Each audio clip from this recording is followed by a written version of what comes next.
মাগুরা শ্রীপুরে তৃণমূল পর্যায়ে অর্থনৈতিক ক্ষমতায়নে নারী উদ্যোক্তাদের বিকাশ সাধন প্রকল্পের উদ্বুদ্ধকরণ কর্মশালা ও প্রশিক্ষণ ভাতার চেক বিতরণ অনুষ্ঠিত হয়েছে।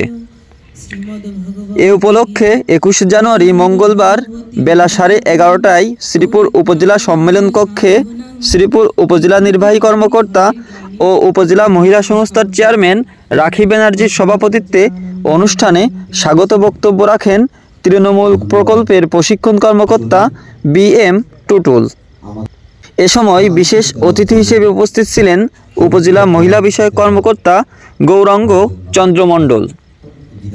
অনুষ্ঠানে সাংবাদিক আশরাফ হোসেন পল্টুর সঞ্চালনায় বক্তব্য রাখেন জাতীয় মহিলা সংস্থার শ্রীপুর উপজেলা সংগঠক হুমায়ুন বিশ্বাস, নারী উদ্যোক্তা সাদিয়া তাসনিম দোলা, মুসাম্মদ শামিমা সুলতানা, জান্নাতুল ফেরদৌস সহ অন্যান্যরা। উক্ত অনুষ্ঠানে 50 জন বিজনেস ম্যানেজমেন্ট অ্যান্ড ই-কমার্সের প্রশিক্ষণার্থীদের মাঝে 2,89,500 টাকার চেক বিতরণ করা হয়।